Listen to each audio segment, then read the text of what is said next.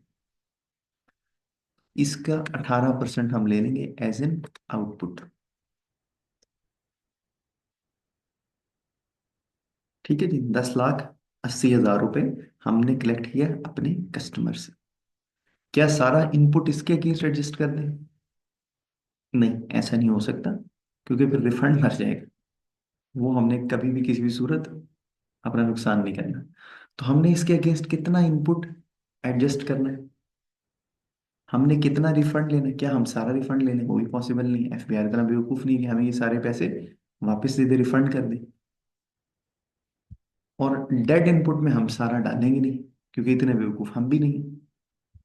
अब इसका क्या किया जाए? इसका आप यूं करें कि अपोर्शनमेंट कर लें। जिसकी जितनी वेटेज है, इक्वालिटी के रूल के मुताबिक उसको उतना इनपुट एलोकेट हो जाएगा। यूं करें कि इन तीनों को कॉपी कर लें। टोटल सप्लाईज है हमारी 8 मिलियन की। ठीक है जी, कितने की? 8 मिलियन की। और इसकी हमारा जो इनपुट है टोटल, उसको भी हम टोटल करके यहाँ पे लिख लेते हैं। अब इसकी हमने अपोर्शनमेंट करनी, प्रोपोर्शनेट बेसिस पे इसको हमने एलोकेट करना है। अब देखते हैं कि जिसकी जितनी वेटेज उसको उतना इनपुट मिल जाएगा। आप लोकल टैक्सेबल सप्लाईज जो कि रजिस्टर्ड पर्सन को नहीं है, उसको डिवाइड कर देंगे टोटल से। तो हमें पता चल रहा है ये 75% ऑफ टोटल सप्लाईज। तो जितने परसेंट ये हैं, इसको उतना ही इनपुट हम दे देते हैं। 675,000 का इनपुट इसको मिल जाएगा। अब इस इनपुट को तो हम कर देते हैं एडजस्ट, और हमारा निकल आएगा पेबल। ठीक है जी, 405,000 का टैक्स हमें पे करना है। अब एक्सपोर्ट्स हैं जो कि जीरो रेटेड है, उसके केस में हमें रिफंड मिलेगा। इसको डिवाइड करें टोटल से, कितने परसेंट है जी? 18.75। 168,750 का रिफंड मिल जाएगा। अब ये साथ साथ सम भी होता जा रहा है, ये इक्वल होना चाहिए 9 लाख के। तो फिर इसका मतलब हमने कैलकुलेशन ठीक की, क्रॉस वेरिफिकेशन भी हो रही। अब इसको डिवाइड करें टोटल से, इसकी परसेंटेज कितनी है? 6.25। इसको इनपुट भी उतना ही मिलेगा। तो ये देखिए इक्वल आ गया 9 लाख। अब ये डेड हो जाएगा या इनएडमिसिबल?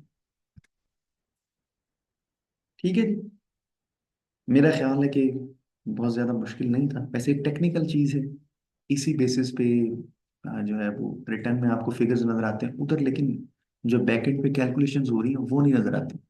तो बैकएंड पे ये सब कुछ हो रहा होता है, ये फॉर्मूलाज लगे होते हैं, इनके अकॉर्डिंग हो रहा होता है।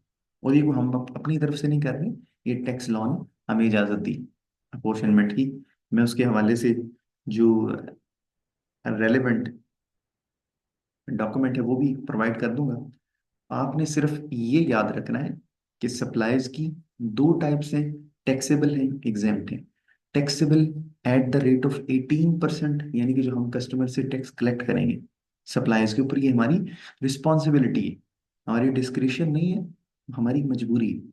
दूसरा है जीरो रेटेड, इसमें गवर्नमेंट ने हमें रिलैक्स किया हुआ कि आपने टैक्स कलेक्ट नहीं करना, यानी करना है लेकिन जीरो रेट पे करना है। आप यूं कह सकते हैं, ये ज्यादा बेहतर है।